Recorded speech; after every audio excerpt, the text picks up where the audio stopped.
오늘 오니까 또 이제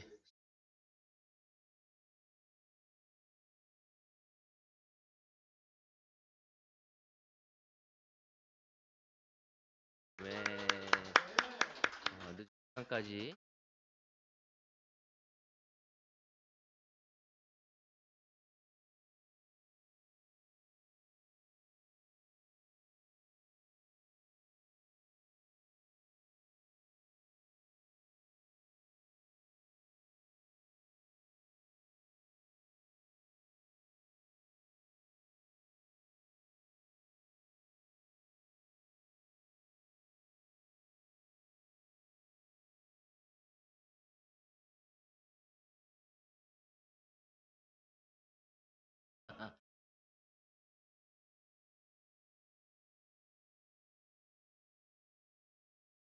아, 제자로 마음 하면 너무 11세기를 살아가는 삶의 현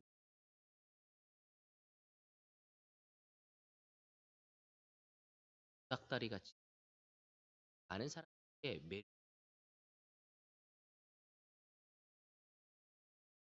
매달과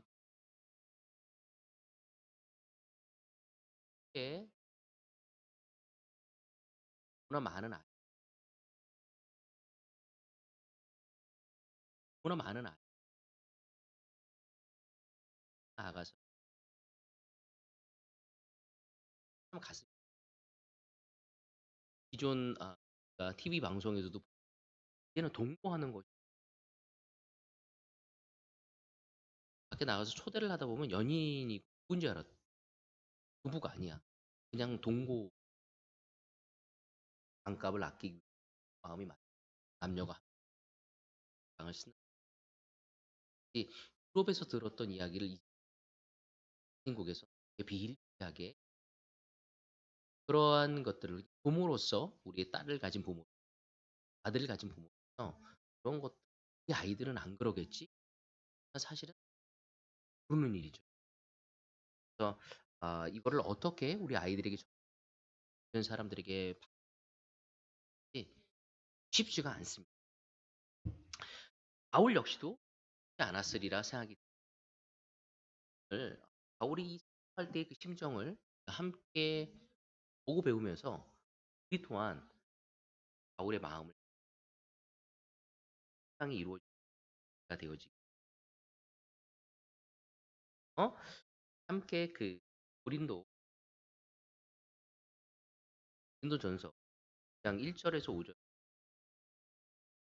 형제자매 여러분 내가 여러분에게로 가서 하나님의 비밀을 전할 때에 훌륭한 말이나 지혜로 하지 않았 나는 여러분 가운데서 예수 그리스도 곧 십자가에 달리신 그분밖에는 아무것도 알지 않기로 작정하였습니다.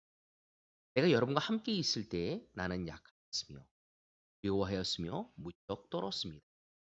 나의 말과 나의 설교는 지에서 나온 그럴듯한 말로 한 것이 아니라 성령의 능력이 나타난 증거로 그것은 여러분의 믿음이 사람의 지혜에 바탕을 두지 않고 하나님의 능력에 바탕을 두게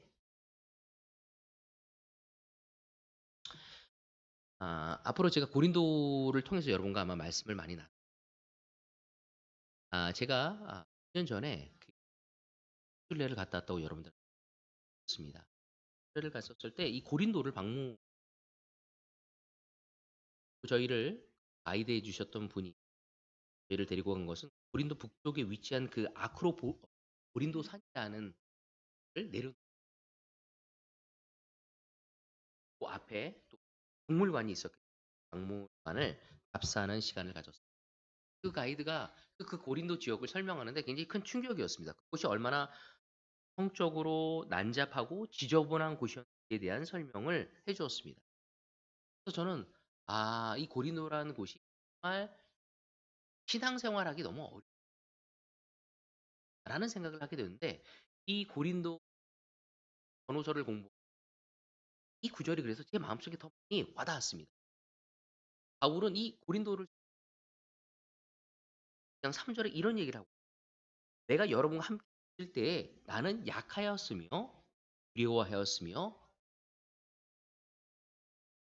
바울이 이 고린도에 대해서 고린도에 글을 쓰는데 내가 고린도에 처음 갔었을 때 어떠했는지를 설명하기를 뭐라고 하냐면 "나는 약하였고 두려워하였으며."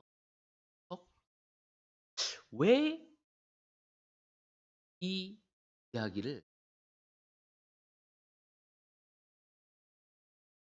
바울의 솔직한 정을 그들에게 이야기 바울이 고린도에 첫 발을 디뎠을 때 이 고린도라는 도시의 전반적인 영적 상태는 도무지 그를 이겨나가기 쉽지 않은 걸 알고 있었어요.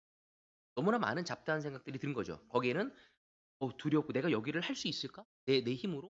하는 그 자기의 자신의 능력에 대한 염려도 있었고 무엇보다도 거기에는 도덕적으로 너무나 타락한 곳이었습니다.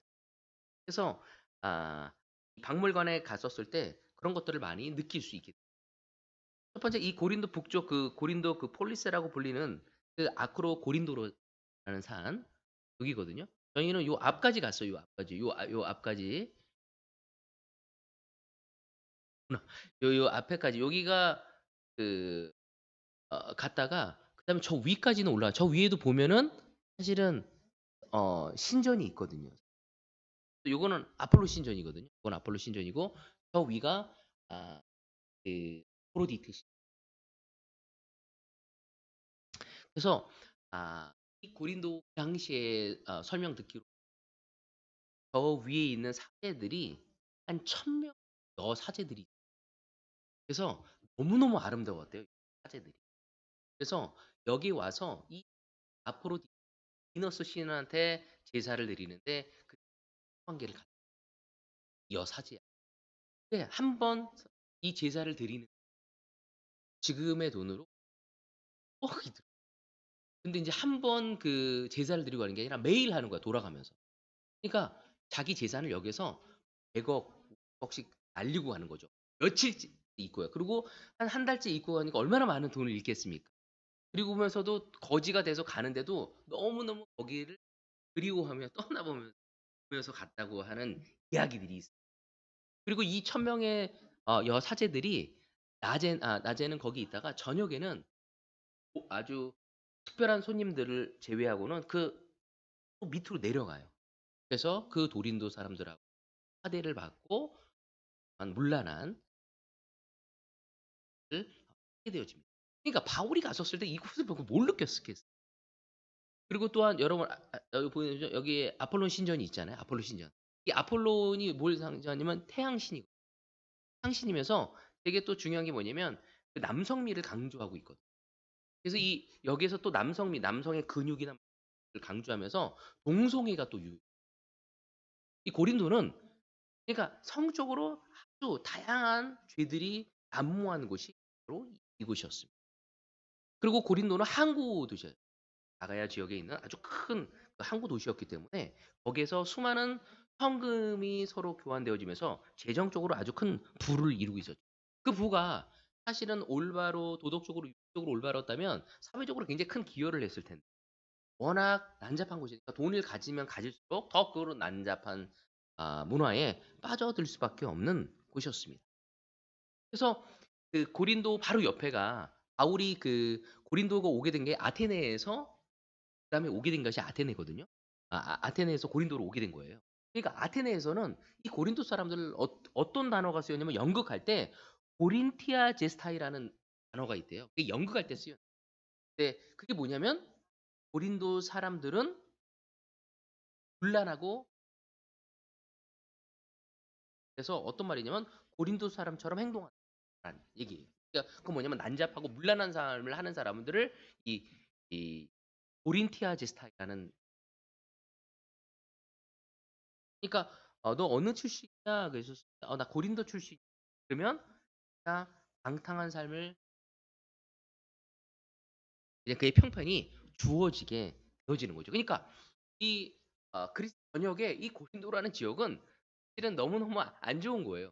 그러니까 우리나라 말로 뭐 어딜까요? 서울로 얘기했다면 청량리, 비아리, 88 뭐 이런 데를 이야기해서 자랐다라고 얘기해요. 배워지는 거고. 그러니까 사실은 얼마나 이 바울이 거기 갔었을 때 쉽지 않았죠. 돈도 많았고 재력적으로 좋았고 그들이 그 재력을 갖고 윤리적으로 타락에 빠져. 그리고 더 나아가서는 이방에 의해서 우상 숭배에 빠져 있는 결코 쉽지 않았을 것입니다. 그리고 그랬기에 그들이 그 바울이 거기 가서 느낀 게 뭐냐면 그 모습을 보면서 약하였고 두려웠고 무지 떨었다라는 표현을 할 수밖에 없었던. 학자들은 이 편지를 바울이 쓸 때 약 한 AD 53년에서 55년경에 쓰여졌다고 이야기. 바울이 고린도를 약 한 2년 정도 지난 다음 여행을 끝나고 시리아 지역에 가기 전에 그 에베소에서 이 글을 썼다고 했습니다. 근데 그때 다시 그의 도움을 내가 거기 갔었을 때 어떠했는지를 설명한 거예요. 그러니까 약했었고 어려웠었고 무서웠다고 을 하고 있는 것입니다. 그래서 내용을 보면서 저는 그럴 때 늘 씩씩했던 거는 아니구나. 이런 마음을 가질 수 있다는 거를 느끼게 되면서 굉장히 공감하는 마음을 좀 왜, 첫 번째 이거 왜 안 돌아가요? 첫 번째 포인트는요. 믿음의 시작은 내 자신의 연약함을 인정하는 것이다. 바울이 늘 하는 여행을 복음을 지금 하나님의 바로 신앙의 여정, 믿음의 시작은 내 자신의 시작되어야 을 바울은 이야기. 사실 바울은 고린도에 넘어오기 전에 어디서 사역했다고요? 아테네에서. 그래서 여러분도 아시다시피 바울이 사도행전을 보면 어땠어요? 근데 2차 여행 아테네에 갔었을 때는 좋지 않아요. 어떻게 보면 그의 사역에 있어서는 실패라고 느낄 수 있는 정도로 형편없는 결과를 맛보게 해서 어떻게 보면은 우리에게 믿음이 실패라는 거는 그 어려움을 통해서 하나님은 또 다른 그렇지만 바울이 늘 1차 여행할 때 너무 놀라운 결과를 맛봤던 그가 아테네에서 좋지 않은 결과를 그는 결코 쉽지 않아. 왜냐면 아테네 역시도 어떤 도시였어요. 굉장히 많은 우상 숭배가 있었고 인간적인 영광한 로마 황제를 숭배하고 있었고 헬레아 지역을 휩쓴 영지주의 그러니까 페르시아의 영향을 받아서 영지주의자들이 있었습니다. 바로 그렇기 때문에 그 영지주의에 의해서 신비 로마 황제를 하는 어떤 그 아테네에 있는 신전들 정말 이렇게 로마 황제를 숭배하고 정말 이렇게 더 인간적으로 더 똑똑해지려고 그곳에서 말씀을 전할 때 결코 쉽지 않았고 싸늘한 말을 보이게 되어지는 거거든요. 그러니까 사도행전에 보면 아테네에서 어땠는지 알 수 있습니다. 사도행전 17장 32절에 34절 그 윗구절에 보면요. 이 사실은 이 아테네에서 최고의 영향력을 줄 수 있는 사람이 바울이었어요. 왜 바울은 헬라 문화에 아주 익숙한 사람이었어요. 그리고 라틴어를 또 사용할 수 있는 사람이었어요. 그러니까 어떤 누가 보내도 바울이 이 아테네에서 최고의 영향력을 자신도 그렇게 생각하고 있었어요. 그래서 그가 담대하게 누구하고 하냐면 에피쿠로스 학파하고도 논쟁을 했다고. 스토아 학파하고도 논쟁하죠. 왜냐면 에피쿠로스 학파가 무엇인지도 알고 있었고 스토아가 무엇인지도 알고 있었던 사람. 그러니까 그들하고 대등하게 이야기 나누면서 말할 수 있었는데 화려하게 주님을 했죠. 근데 결과는 어떻게 되냐면은 34절을 보면 그들이 죽은 사람들의 부활에 대해서 더러는 비웃었으나 더러는 이때요. 당신의 말을 다시 듣고 싶소 하고 말하였다. 이렇게 바울은 그들을 떠난다. 그러나 몇몇 사람은 바울 편에 가담하여 신자가 되었다. 그 가운데는 바레오바고 법정의 판사인 누시오도 있었고 가마리라라는 부인도 있었고 그밖에 다른 사람들. 그러니까 너무 안타까웠던 거는 바울의 이야기를 그렇게 화려하게 했었을 때 사람들이 결혼은 듣 사람도 있었고 좀 반응하는 사람이 거의 없었어요. 그러니까 몇몇 사람들에게만 사실은 바울에게 반응을 했고 나머지 사람들은 아주 냉대하고 쉽게 아테네에서 반응. 그래서 그는 침울한 마음을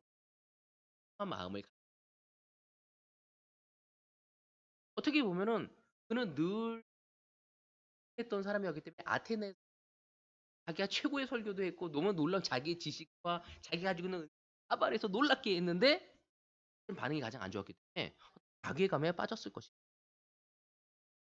사실 저는 이 마음을 공감할 수 있었던 것 같아요. 왜냐면 저도 미니스트리를 해서 대구에 와서는 실질적으로 가장 그 많이 이렇게 증가를 못하는 미니스트리를 하면서 늘 제 마음속에 제 아내하고도 얘기했지만 내가 미니스트리 제 마음속에 굉장히 마음이 있어. 그걸로 셀프 포커스 한 적도 있었고 정말 쉽지 않은 시간들을 보냈어요. 그것 때문에 금식도 하고 많은 목사들한테 조언도 받고 장로들한테 물어보기도 하면서 진짜 너무 많은 왜 잘 안 되는 거지 하는 마음이 제 마음속에 굉장히 많았습니다. 아마 바울 역시도 그런 마음을 가지고 아테네에서 고린도에 온 거야. 근데 고린도에 있는 사람들이 한국 사람에서 억세기도 하고 너무 난잡하고 그리고 많은 우상들을 바라보면서 그가 왜 이렇게 느꼈는지를 제가 느낄 수 있어요. 왜 두렵고 떨리고 약했다고 표현이 할 수 있었던 거예요. 근데 사실은 바울이 그 고린도에 도착했었을 때 그런 어떤 유배지에 도착한 같은 심정이었지만 사실 2000년이 지난 우리는 바울이 그 고린도에서 어떻게 해야 되죠? 굉장한 큰 승리를 하게 되지 않습니까? 그죠? 거기서 누구를 만나죠? 프리스기와 아굴라도 만났고 그리고 아굴라라는 사람도 거기서 함께 사역을 할 수. 나중에는 어려웠지만 거기 갈 때 혼자 원래 항상 바울은 팀 사역을 하는데 이 고린도 갈 때는 혼자 가게 돼요. 근데 나중에 사실은 디모데와 신라까지도 연대하게 되어요. 그리고 회당장 세례 받잖아요. 그리스보도 세례 받고 소스데네까지도 함께 동참하고 회당장까지도. 그러니까 거기에 빨리 가지도 않고 한 2년 정도 하나님이 여기가 시간이 지난 다음에는 그 고린도가 승리였고 자랑스러운 거였지만 그걸 모르고 처음에 도착했었을 때는 마음이 바울이 도착한 결과는 도착했었을 때는 아무것도 보여주지 않은 막막한 그 자체였다는 것입니다. 바로 그랬기 때문에 바울 예감에 빠져 억세 난잡하고 우상숭배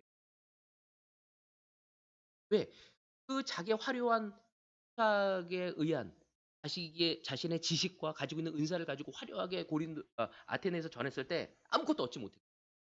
그리고 여기 와서 몰라 내가 할 수 있어. 바로 바울은 깨달았던 게 자신의 깨달게 된 하나님을 인정하고 하나님을 신뢰하는 그 기회를 고린도전서에서 바울이 2차 마치고 정말 수리아로 돌아가서 가기 전에 그 에베소에서 쓸 때 바울은 교만해질 수 있어요. 아테네에서만 그랬고 그때는 그랬지만 고린도에서 굉장히 큰 승리를 했기 때문에 교만한 마음을 가져갈 수도 있어요. 기고만장한 마음을 가질 수 있었는데 그는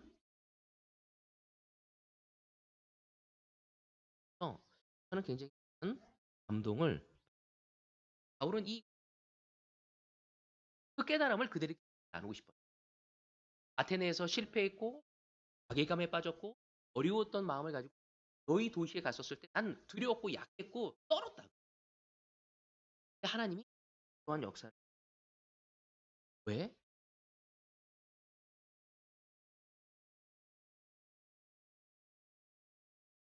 오늘 이 시간 깨달을 게 뭐냐? 우리 믿음의 싸움을 하기 위해서 신앙의 노정을 하기 위해서 우리가 가져갈 마음이 나의 약함을 인정하는 거예요. 시작해. 바울은 자신이 할 수 없는 존재라는 것을 하나님께 인정하고 하나님 앞에 머리를 숙이고 무릎을 꿇을 수 있는 그런 겸손함으로 다시 시작할 수 있는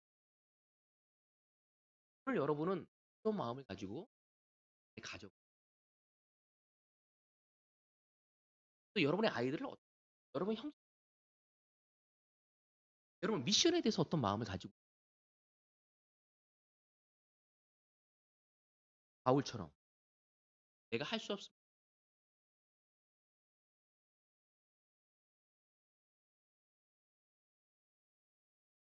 내 능력으로 한다고 생각하며 그 힘으로 신앙의 길, 지혜, 내 능력, 내 체력, 내 재력, 내 경험을 통해서 뭔가를 할 수 있다. 아니 그렇지 않다면 약함을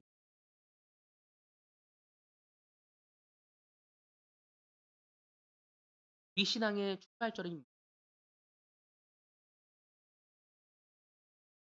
시작된 게 베드로 생각 베드로는 어부였습니다. 적인 어떤 프로페셔 그는 이 게네사 그 게네사렛 호숫가에서 고기를 잡기 위해서 어떻게 하는지 해야죠? 고기를 잡아야 하고 그물은 어디에 내려야 한다고요? 깊지 않은 곳에 내려야 한다는 것. 그걸 잘 정리하고 그렇게 갔다가 만선의 기대를 갖고 왔다가 고기를 못 잡고 오게 되었죠. 어느 한 사람 바로 예수님이 낮에 대낮에 깊은 데 가서 고기를 치라고. 그러니까 베드로는 예수님의 얘기를 들었을 때 그가 고기 잡는 데 있어서 전혀 지식이 없는 전문가적인 비전문가적인 이야기를 하고 있다는 걸 알았을까요? 몰랐을까요? 그런데도 불구하고 그는 순종하고 가서 그물을 내려서 엄청난 기적을 맛보게 돼요. 예수님의 예, 누가복음 5장 5절을 같이 보도록. 시몬이 대답하였다. 선생님, 우리가 밤새도록 애를 썼으나 아무것도 잡지 못했습니다. 그러나 선생님의 말씀을 따라 그물을 여러분 신앙이 믿음이란 무엇인가? 여기 나온 거라고 생각해요. 저녁 늦은 시간이 고기를 많이 잡힌다는 상식적인 이론, 저녁에는 깊지 않은 곳에 고기가 모인다는 이론을 접는 것. 바로 그것이 신앙입니다. 우리에게 상식이라고 얘기합니다. 우리가 통용되어지고 있는 그 일반화되어진 것들을 내려놓는 것. 우리가 생각하는 효율, 우리가 생각하는 그냥 효과적인 것을 내려놓고 예수의 말씀에 순종하는 것. 바로 그것이 신앙의 길이라는 것. 도무지 어부의 경험에 의해서는 말도 안 되는 깊은 곳이고 그리고 대낮에 그물을 내리는 것이 말이 안 되는 거지만 바로 그렇게 하는 것이 신앙이에요. 여러분 여기서 무엇을 강조하는 걸까요? 내가 잘 나의 연약함을 인정하는 것이 그것이 믿음의 시작이고 신앙의 태도라는 거예요. 오늘 여러분의 부부관계에 대해서 어떤 마음이에요? 여러분의 남편에 대해서, 여러분의 아내에 대해서, 여러분의 자녀 키우는 것에 대해서, 또 여러분의 형제 자매들의 관계를 맺어가는 거에 있어서, 잃어버린 영혼을 구원하는 부분에 있어서 우리의 일반화에 대한 것을 여러분의 경험을 내려놓고 하나님을 하고 있는 아니면 어떤 것이 효과적인 것이 어떤 것이 효율적인 것인지를 더 추구하고자 하고 있는 그럼 내 연약함을 포기하지 않은 자는 내 연약함을 인정하지 않은 사람은 신앙할 수가 없어요. 그는 말은 신앙인이라고 하지만 불신자처럼 살 수 없는 거죠. 기적을 꿈꾸지도 않을 것이고 하나님이 말씀하신 건 어리석고 때로는 아둔해 보이고 어떨 때는 답답해 보입니다. 바로 그 거기에 대한 나의 나약함을 인정하고 순종하고자 하는 마음이 그럼 삶의 지혜자들은 늘 매 순간 자신의 자아를 내려놓고 주님을 보려고 하지만 어리석은 자일수록 교만한 자일수록 날마다 자신의 자아를 내려놓고 그게 나약함을 인정하고 종으로서의 순종하는 길을 우리가 연습하고 나아갈 때 주님은 우리의 삶에 덕을 보이시고 승리를 보이고 그분의 뜻을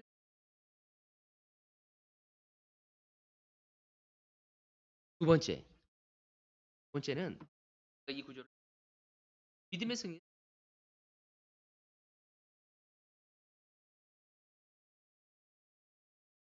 때로는 본질이 아닌 비밀을 매일 부부관계 아닌 쓸데없는 집을 부리고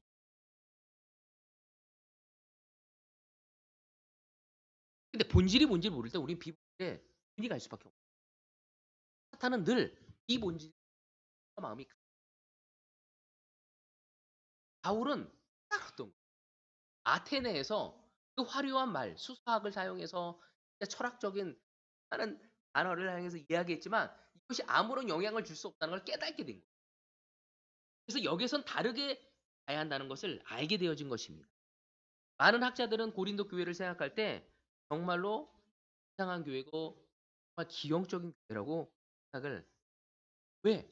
그 고린도 그 암적인 요소를 다 갖추고 있었던 교회. 여러분 고린도 교회를 여러분 나중에 하면서 하게 됐지만 거기에는 뭐가 있었죠?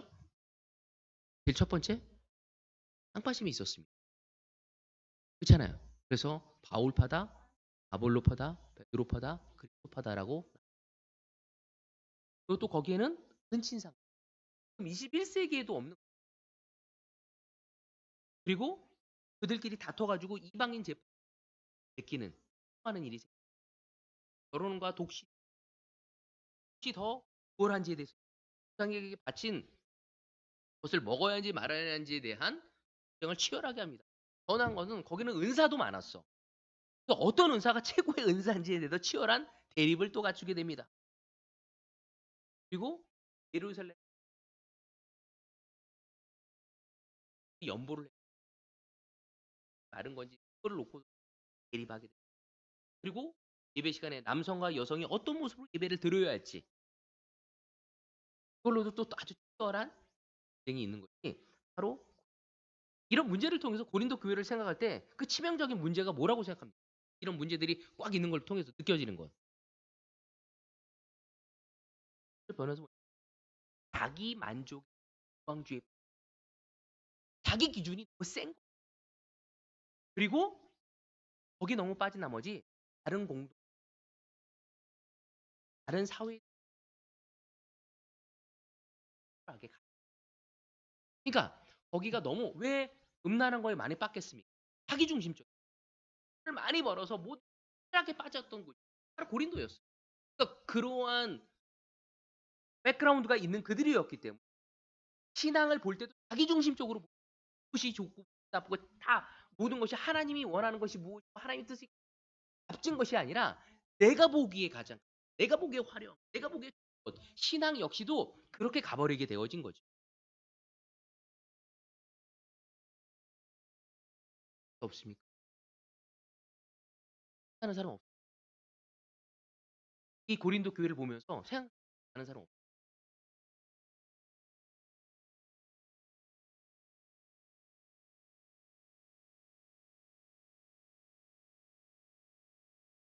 한 여러분이 여러분 자신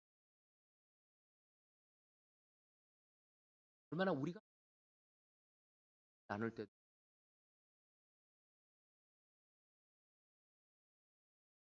교회에서 헌신하는 것 세상적으로 내가 이만큼 헌신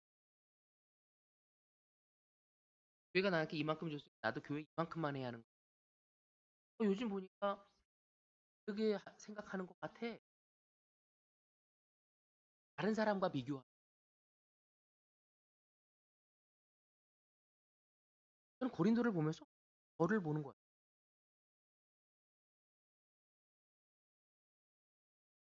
화상이 그들은 자기 만 그 열광에 빠져서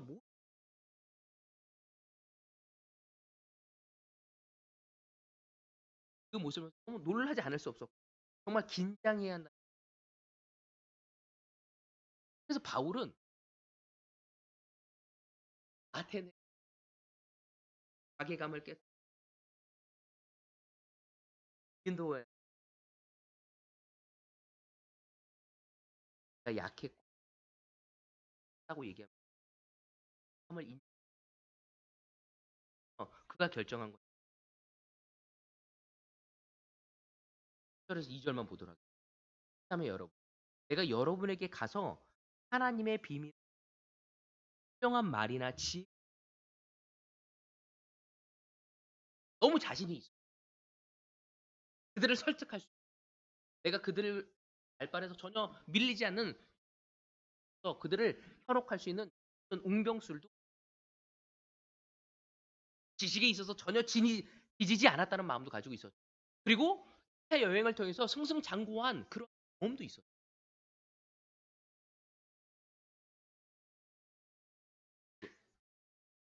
어떻게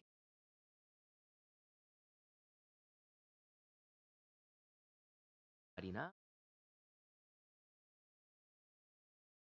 나는 가운데서 예수 그리스도 십자가에 달리신 는 아무것도 알지 않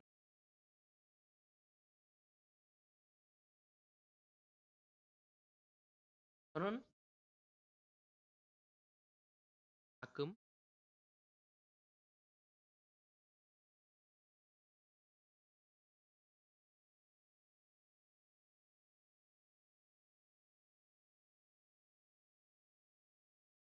이게 더 효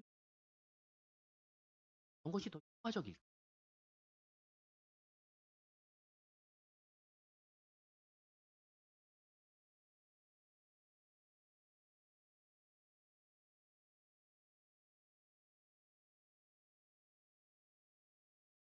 예수 그리 예수 그리스도 십자가만이 그분의 그 사랑만이 힘이 되고 능력이 되어지고 그의 본질은 오늘 내가 예수 그리스도 가지고 내가 예수 그리스도의 사랑을 가지고 내 이웃을 사랑하고 내가 예수 그리스도 십자가의 그 마음을 가지고 형제 자매들을 품고 있는 가 되어줘야 하는 결과가 얼마나 좋 내가 뜻 그것이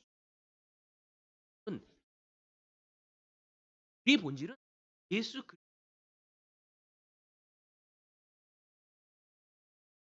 그것을 떠나서 모든 것이 비본질에 라고 이야기 바울은 고린도서 8장 1절에 그래도 뭐라고 얘기하고 있습니까? 지금 사랑은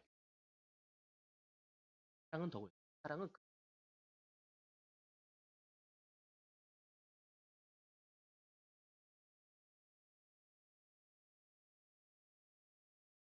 남한테 더 그를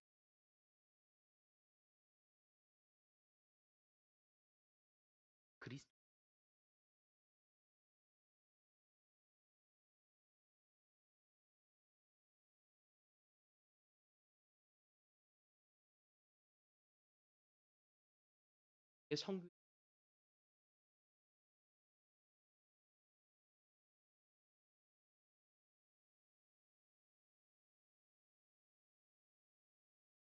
두 번째는